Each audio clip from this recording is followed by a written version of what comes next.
Today on Look Who It Is, Brooke Lee is here. We talk about the years behind the big moments, her Chevy campaign, and her new EP, Desert Darling, coming out April 17th.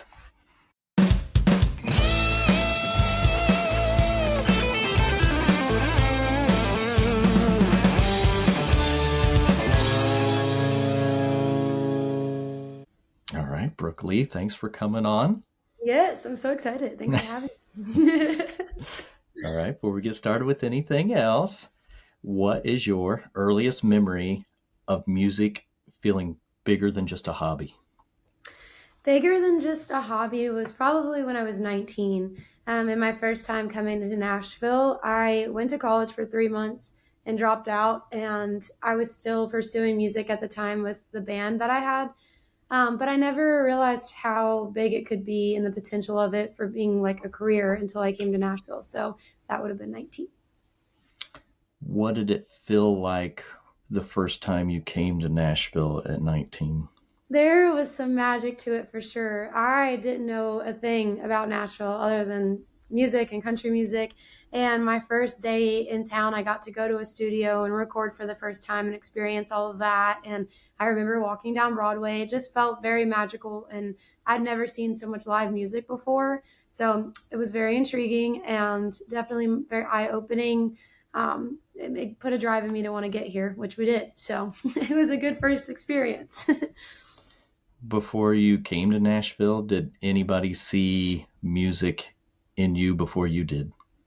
My mom definitely saw it first. When I was really little, my grandparents were pastors, so I used to go sit and watch my grandfather play piano before his services, and I was just so in awe of it. And he got me started singing in church really little. And so my mom just always kind of spoke it over me, and she always told me that she would have dreams of me singing overseas of people and just really felt like music was what I was going to do. And then when I was 15, I started my first band. And so people started to really hear me and realize that it was something I wanted to do. And a lot of people were very supportive of it. What did your earlier shows then teach you that you couldn't have learned any other way? I think the biggest thing is stage presence and your energy and connecting with crowds. When I was 13, I saw this band Blue Monday back home. My dad took me. And I was so amazed by the way that she entertained the crowd, and not just entertained, but she like had them in her hand. And she was so emotional with every song, even doing covers. She felt everything, and then you felt it. And so I always knew I wanted to create that feeling when I was on stage. And when I first got started, it was not like that. I stood very still, and my dad used to get on me and tell me to move around. But I learned, and I feel like once I got to town and we started getting on the road, I realized how much having those chops and that reputation really helped me to be where I am now as a performer. But the biggest thing, just entertaining people, and the more energy you put out, the more you're going to get back. Did you ever have any humbling moments? The first time that I ever played was pretty crazy. I got up and we were doing Led Zeppelin by Rock and Roll by Led Zeppelin, and my mic was not turned on. I was just screaming at the top of my lungs, and I was like, okay, this is how this is going to go. Good start to it. But I've had a couple moments. One of the scariest things ever is singing the national anthem, and I am honored anytime I get to do it, but it is so nerve-wracking. And I remember in middle school, I was so pumped I was going to do it at a pep rally. I told everybody, and then my voice cracked when I did it, and I did not live that down for so long. So I've had a few moments here and there, and some older too, but those are way more memorable now for me. I know. I'll see some videos sometimes of people singing the national anthem. There's no way I could ever do that. It's so scary. I had the biggest honor this last year. I did it at the Yankee Stadium for a Savannah Bananas game. It was sold out. It was so cool. But the whole way there, I didn't talk to Meg at all. I was just like, I can't. And I'm sure she thought I was mad, but I was just so scared. So it's a good feeling once it's over. Those banana games, it's like impossible to get tickets to those things. Insane. Yeah. It was wild. I've always wanted to go to one, so I was very glad it worked out. But So I guess at 19 you came here, but when did you say, this is who I am, and not thinking that I just love music? I feel like when I first so I moved to Nashville when I was 21. And I feel like even in my first year, I started writing more once I got to town, but it wasn't a huge part of my daily life until about a year into being in here.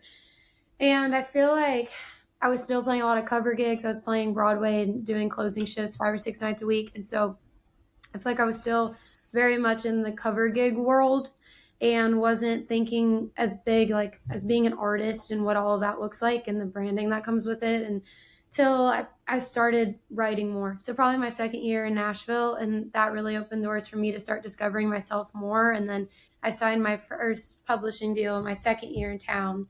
And I feel like that's when it really started kicking in. It got pretty serious for me. I always really wanted it, and there was never anything else I wanted to do but music. I loved it, but it got a lot more serious after I was in town for a good year or two. Was that intimidating or scary? Yeah, it was nerve-wracking. I mean, again, writing was very new to me, so it was always really scary going into rooms, at least at first, with people I had never met, and still trying to discover who I was as a person and being able to translate that to being an artist. There was just a lot of unknowns, and so navigating that, and then I would go to writers' rounds and want to make connections, and you're watching all these heavy hitter artists and writers playing, and it was just like, how do I get into their world, into their conversations? And the biggest thing was just making relationships and meeting people. And that was really tough for me at first, but I feel like it's just something you get comfortable in. And now it's really fun being in the world. Do you remember your first sit down, right? My first was with Bruce Birch, who has since passed, but he was like my grandfather in town. He was the one who called me. A random 615 number called me when I was 19 and told me to come to Nashville. It was Bruce. So him and I wrote my first song together. And I remember when I first got to town, even before I came and moved, I would come back and visit here and there and have some writes. But once it started getting more consistent, yeah, it just started kicking in and it got a lot more fun. It's crazy. But I do remember that first one. I was so nervous. Bruce had a dictionary and he was just so like in his zone on how he would write songs. And I'm like, I have no idea what I'm doing. I have no flow here. So it was really fun learning from him and learning in those first several sessions with people until I found my flow. Sometimes when you write, do you still like think of him and how he would write a song? Oh, absolutely. All the time.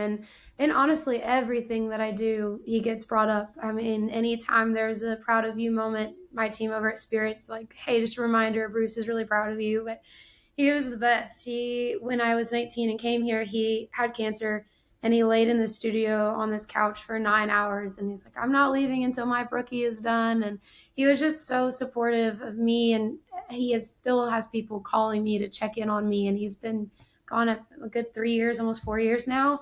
So a very, very special relationship. And I'm reminded of him all the time.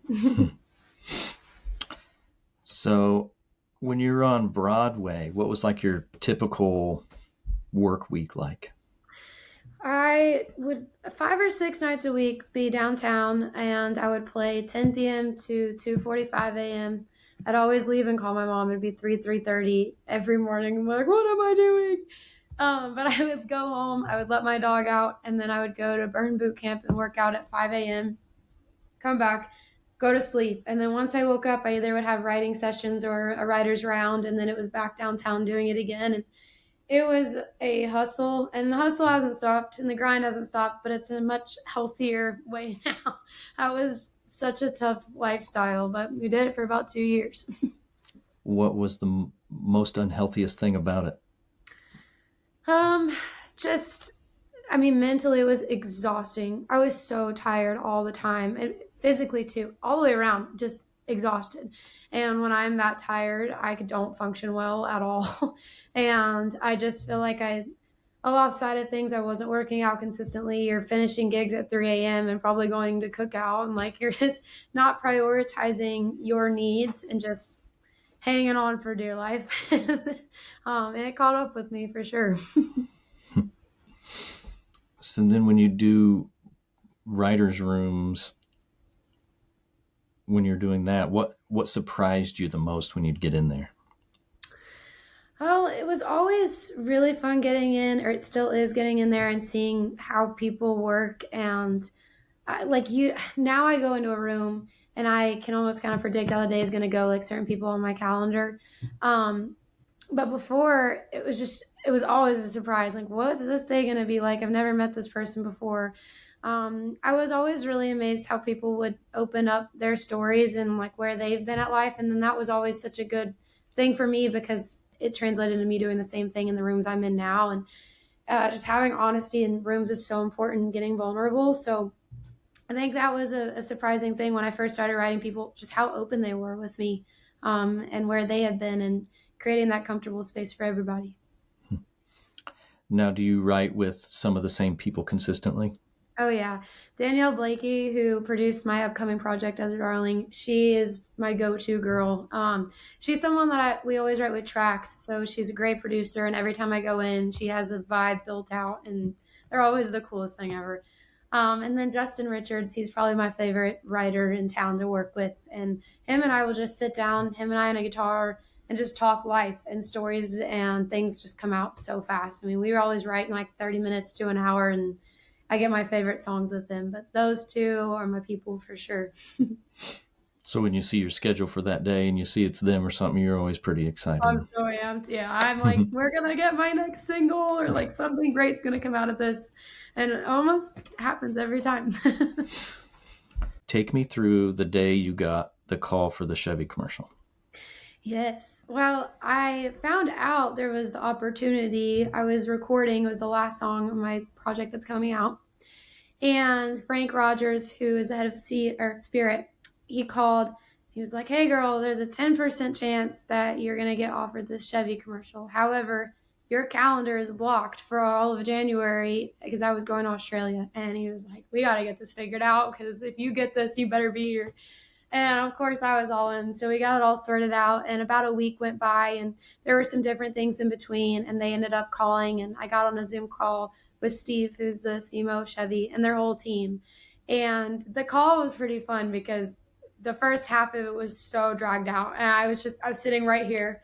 I'm like, I'm not getting this. They are about to break it to me. And then they ended up letting me know I got it. And it was very emotional and very exciting. I've always said if I want to partner with people that I can really proudly and truly represent, and vice versa. And what Chevy stands for and what this campaign stood for with getting people to, or encouraging people to get out and see America, is what I'm about, especially with touring. And I'm such a road tripper. And then the other part of that was getting to recreate Dinah Shore, See the USA in Your Chevrolet campaign, or the song. And my grandparents knew every word to that song. So I called them, they freaked out. And when they were kids, they used to watch it all the time. So it was really special getting to put my voice on it, and finding out was the most insane day. I get chills literally every time I get asked about it. And then the first airing of it was when? During the opening ceremonies of the Olympics, which was epic. We were on the road with Needtobreathe at the time, and we were at a restaurant eating, and we made sure the Olympics were on, and we knew what time around it was going to be airing. And we saw it come on the first go around, which is wild.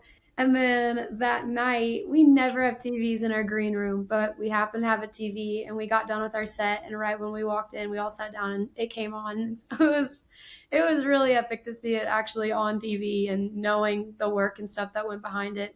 It's a pretty magical moment. And that's going to be airing for a while too. It's got some time left. I'm very excited. It's been so random. Like, I've had people sending me videos at gas stations, and this girl that I was babysitting, her mom said that she saw it on Disney Plus and freaked out. And so it's been neat seeing all the people it's hitting. So do you think getting the call to do the commercial or seeing it for the first time was more exciting?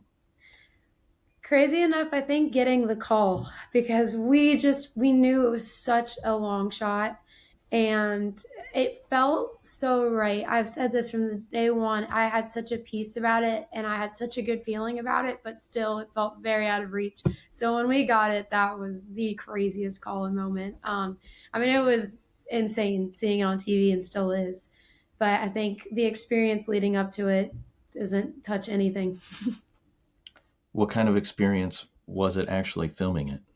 Well, we went out to Moab, Utah, and it was so fun. It was cold. It wasn't as bad as I thought it was going to be. I thought it was going to be freezing. Being January 3rd is when we flew out.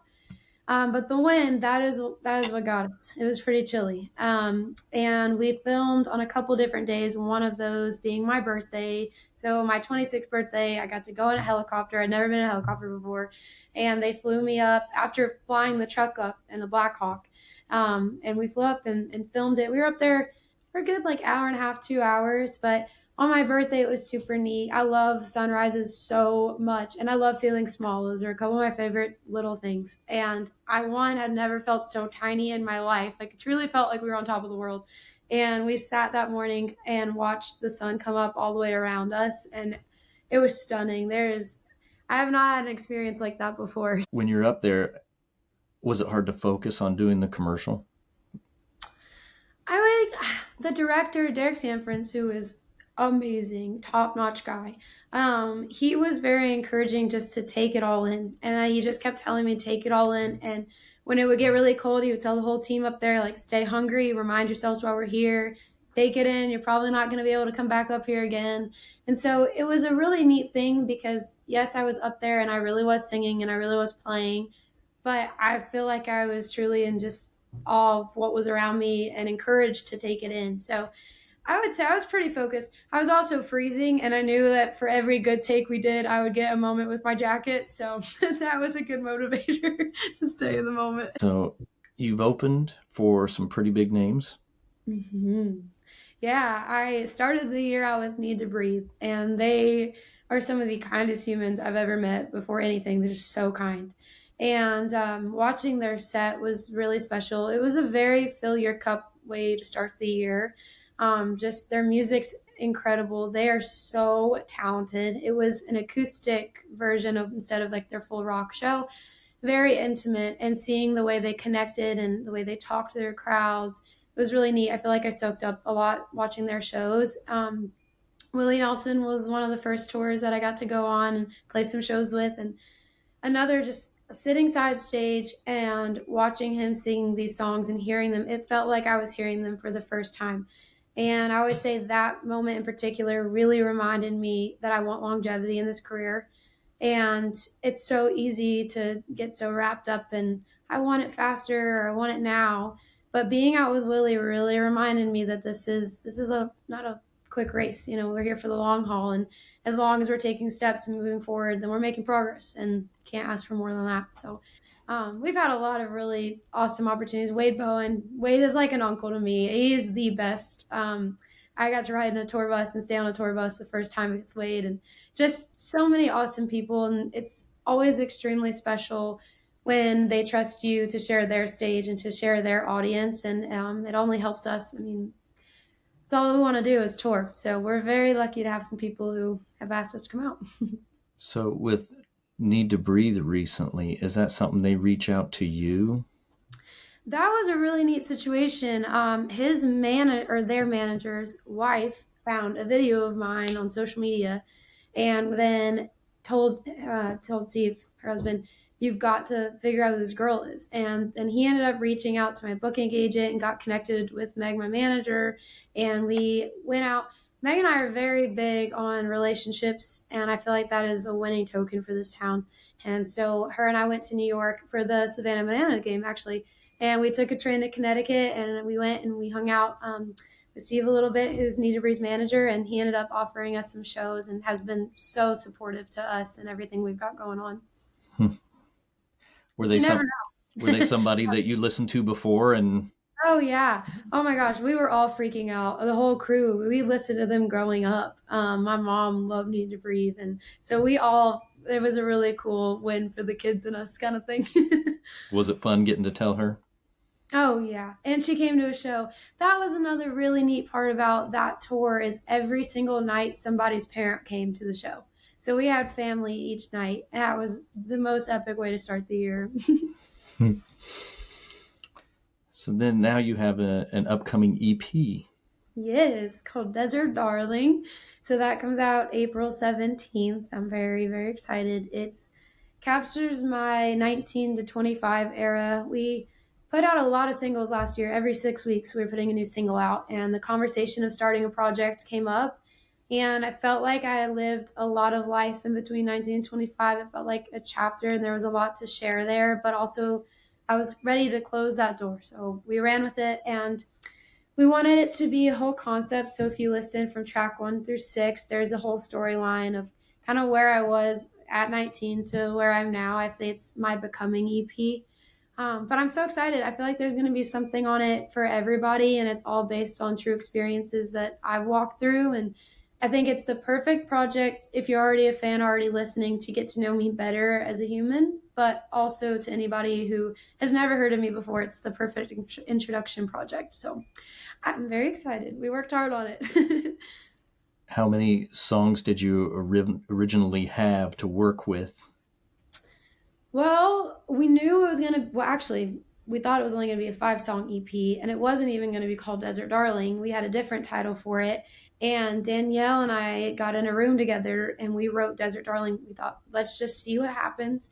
If we get one more good song, cool. If not, no big deal. But we didn't really have the love song for the EP yet.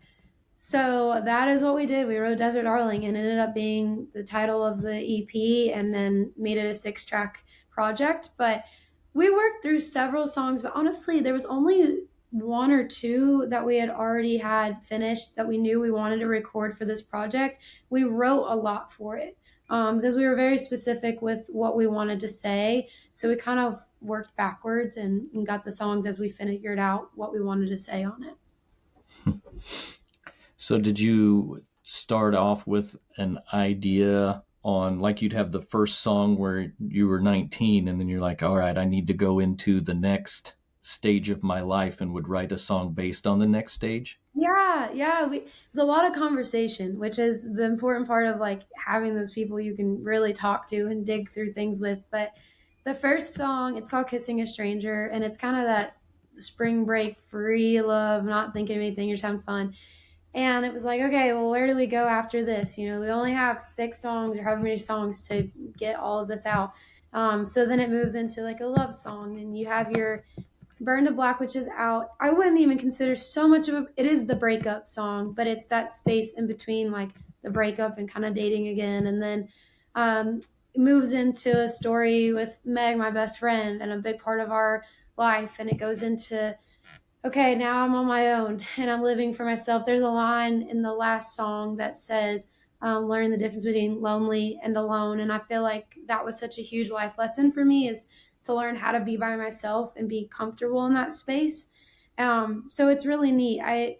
Another line, Kissing a Stranger talks about feeling weightless because of somebody else, whereas the last song on the EP talks about being weightless on your own, and just because you've got that high on life and you know like you deserve all you can have in life just simply because. And so it's really neat, the transition there. But it was a lot of just talking through life stories and getting really honest in the rooms, and then kind of deciding, okay, what will people and what I listen to connect with most.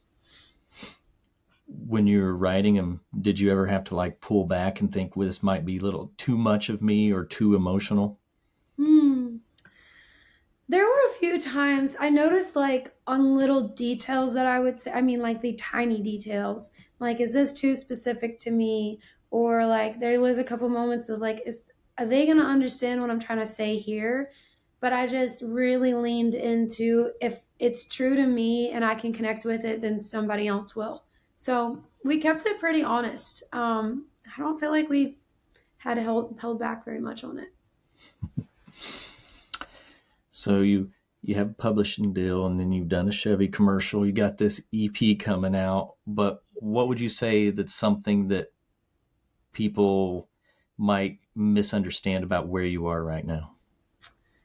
I mean, I just feel like I'm in the middle of it right now. I feel like it's always interesting on the outside looking in how people, and this is I feel like talked about all the time, it looks like an overnight thing, or it looks like all of a sudden something's happening. But even with the Chevy commercial, it didn't feel like out of nowhere we just got this huge opportunity, because for us and our team, the prior 3 years in my deal, we had been working our butts off to make sure that we were in a position ready to accept an opportunity like that. Because truly, if I had got this Chevy offer 6 months earlier, a year earlier, I don't think I would have been in the place that I needed to be in order to really do my role and accept it, because it's a lot of change that comes with it. And so I think, people don't realize the grind and the work that comes before it. And, the calling your mom crying on Broadway moments and all of that. There's a lot that goes into the big moments, a lot of little moments that build it up. Um, a lot of preparation, not an overnight thing at any way at all. So you think maturity plays a big role on how things work? Yeah, I think it's maturity, but I also think it's just, I'm someone, I don't want to skip any seasons. I don't want to skip, like for a touring example, I don't want to skip driving my car and running my car into the ground to go on tour. And I don't want to skip like the disgusting hotel rooms, but that's what we can afford moments, or driving all night. I don't want to skip anything. And I think as you go through those steps, you are maturing and you're growing and you're learning how to handle situations, and how to handle things is huge. And it's not even because you're not mature enough or you don't have it in you. It's a lot of pressure. And with every opportunity, there's a lot of excitement, but there's a lot of pressure that comes with it too. And I don't think I could have handled the pressure that came with like the Chevy deal a year ago. I just wasn't in that place yet. So just, yeah, just growing and learning and getting prepared for opportunities like that. But I do think maturity is part of it. So I guess that rolls into like, how does this stage of your life feel compared to when you first moved to Nashville? Oh, I feel much more in a confident space. I feel like I know who Brooke the human being is, and I feel like I can boldly say I know who Brooke Lee is as an artist. I didn't have that when I first moved here. I didn't have that a year and a half ago. I've lived a lot of life in between, a lot of really exciting music moments, but just also a lot of personal life and experiences, and gained a lot of perspective. So I feel like I am sitting in a much better place, with knowing who I am, and I have an amazing team around me. I feel good. I feel very, at least for today and tonight, I feel very at peace. And it's been a big thing for me, is just trying to follow peace. But this is an industry where it's up and down on a roller coaster at all times. So in this moment, everything feels really good. How does it feel having a team around you compared to trying to do everything yourself?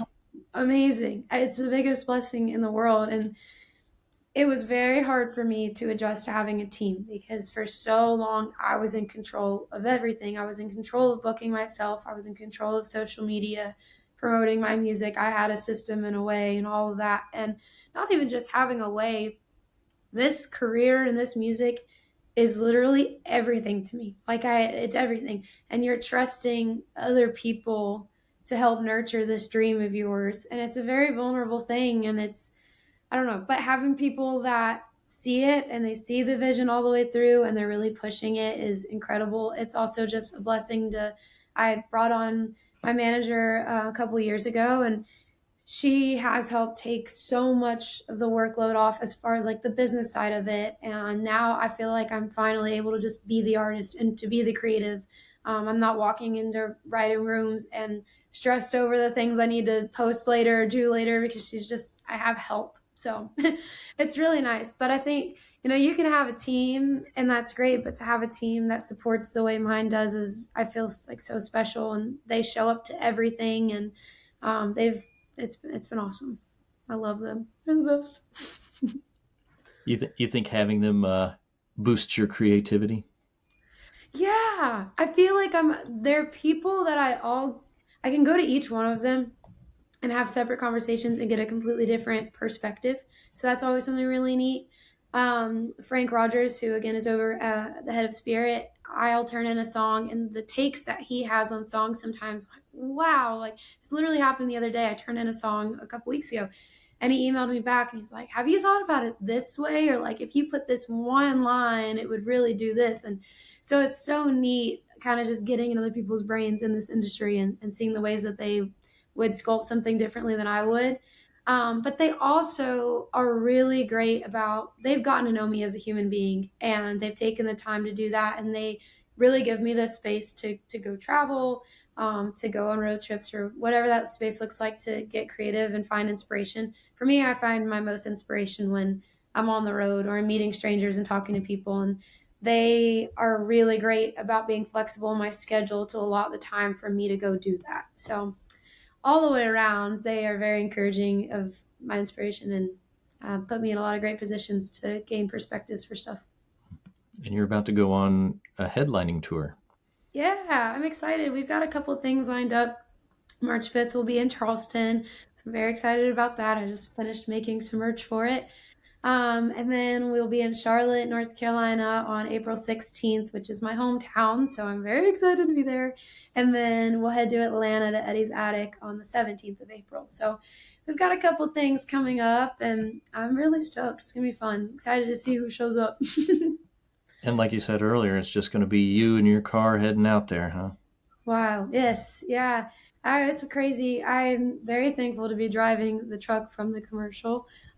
She's the baddest thing ever. I feel I might be on top of the world. I feel like huge compared. But before that, I had a new car for 3.5 years or so, 4 years, and we put well over 100,000 miles on that car just from being on the road. So we definitely burn up some miles and make it happen. Now, with this tour and stuff, I mean, this is pretty much like your tour. Did you plan this? And I have a booking agency, or CAA is who I'm with, and so they played a good role in it and getting us offers for some of these shows. We had started entertaining the idea last year of wanting to do headline, but we wanted to make sure I got a project out kind of at the same time and had something to be promoting. So once we got towards the end of this project and getting it together, some of these headlining shows started to pop up, and hopefully there will be a lot more of them. I feel really good about it once all this music comes out or we land a tour. I'm just ready to be on tour all the time. I want to take me on the road. you think you think it'll be any more intimidating, you being the headline? Oh, yeah. I'm very excited, but I will be the first to say I'm very nervous. I am a huge believer in playing to the one or playing to the thousand, but at the same time, you want to walk out and see people at your show. So I know I just hope people buy the tickets and show up, but I think they will. It's going to be a really fun change of pace because the last year I mean, even longer than that, most of our shows have been acoustic opening slots. And usually we get 30, 35 minutes. So your adrenaline starts kicking in and then it's done and that's it. So it'll be fun. We have a 75-minute set, full band, got the whole thing. So it's going to be a whole different ball game. I'm very excited though. Do you and the band practice a lot, or are you Oh just pretty yeah. seasoned from playing Yeah. forever? No, we had a 4-hour rehearsal actually yesterday. But we're rehearsing and getting everything dialed in, and we don't. I feel like we don't play the same show all the time. We're always switching it up, and we keep our own selves on our toes. So we have been rehearsing, and I'm very excited to bring the band. It's gonna be a good show. Lots of new music too. Do you try to throw like little things into each show that make each one different? Yeah, I feel like we'll switch up our covers here and there. And sometimes, I mean, I'm definitely someone, if in the moment I'm like, hey, I just think we should play this song, I'll throw everybody for a loop and we'll throw the song in. But I would say the standout thing coming to a Brooke Lee show is actually my merch. I mean, the show too. But I make my own merch and I thrift a lot and just myself. I've always been a thrifter, but at earlier stages, I couldn't afford t-shirts or anything and we weren't making money on the road. So a friend of mine has her own business where she or thrifts clothes and turns them into other things and sells. And she's like, why don't you just do this for your merch? And I thought, well, why not? So I started doing that. It's been several years now, and now we have t-shirts too. But it's a fun part of the show, and I thrift everything. Half the time, I'm making it outside the venue. It's crazy, but it's a good little outlet for me, and then it's a fun way to bring something unique to everybody who comes to a show. Hmm. I think it'd be cool to be somewhere and see someone wearing your merch.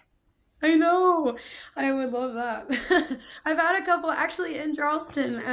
When I first started making it, a friend of mine, Joshua Hewitt, he bought one, and then I got a text from someone randomly in Charleston that didn't know Josh and said, "Oh my God, someone's walking in your flannel," and it ended up being him. It was awesome. All right, I got a couple more questions for you Yeah. here. What would 19-year-old Brooke be most shocked about today? Well, on a personal note, she would be very surprised that her and her boyfriend didn't make it, I'm sure. um, I was in a relationship for a serious one for 4 years, and so I met and I started dating him when I was 19. So I'm sure she would be like, "What happened here?" But on a music side, I think she would be probably a little surprised, but very thrilled about the way that I really have leaned into the vibier sounds and music, some more pop leaning. I feel like when I first got to town, I was like, no pop. Even though I loved it, it felt like I had to be something down the middle country. And it's evolved so much. And I feel like I'm kind of in my own lane now. So I think she would be surprised, but really, really stoked and proud to have made the progress we did on the sound. So if you did classic rock and then what switched it up to right down the middle country? Well, when I first came to visit, what I was recording was pretty country. And then when I came back to town and like to Charlotte, we started transitioning our covers to all country set. And so I did country for a few years. And then when I first got here, it goes back to not knowing who you are yet. And it's a whole learning process. And I feel like everybody I was put in a room with at the time just went for just country down the middle, and or like a Miranda Lambert vibe. I feel like I got boxed a little bit, and I just kind of, instead of figuring out, okay, like this doesn't feel like me, let's figure out what does. I let it. I lived in that space for a little bit. But yeah, just after coming to Nashville, I knew I wanted to pursue more of the country style, and I knew playing classic rock covers wasn't gonna advance me to where I want to get. It was time to get my own stuff, and I probably wasn't gonna write the best rock song for you, so went for country. You can still belt out some of those classic rock songs, We though. bring them back every now and then. Yeah, it's fun. All right. So if there was a new listener and they're going to listen to your music, what would be the top three songs you'd want them to listen to? So Beautiful for sure is my top one. That's an anthem song, and it's been so neat how people have connected to that one. Um, I would say Burn to Black, this one that I just put out at the top of the year. I feel like it's a really honest and very relatable season in life that we wrote about. So I think that would be a good one. And I would say Kill Me with Tequila. I think that's just one of the most, I'm so proud of that song. And also, Ryan Beaver sings on that with me. And he is someone who has been such an influence for me in the writing space and just the mental space, all of it. So, anytime we can shout out Ryan Beaver, Kill Me with Tequila. And what should be people be watching out for next from you? Well, this project will be out April 17th, which you can now pre save. So, all my social media. But new music past that, we're already in the works. I mean, there's a lot going on that side of things, and then hopefully we get really booked up. That is my plan, at least get this music out there and start touring more. So I'm really hoping the calendar gets filled up, and hopefully you can expect to see me on the road soon. Awesome. Well, thank you, Brooke, for joining me. Absolutely, this is awesome. All right. And you have a good evening. Thank you All too. right. Bye.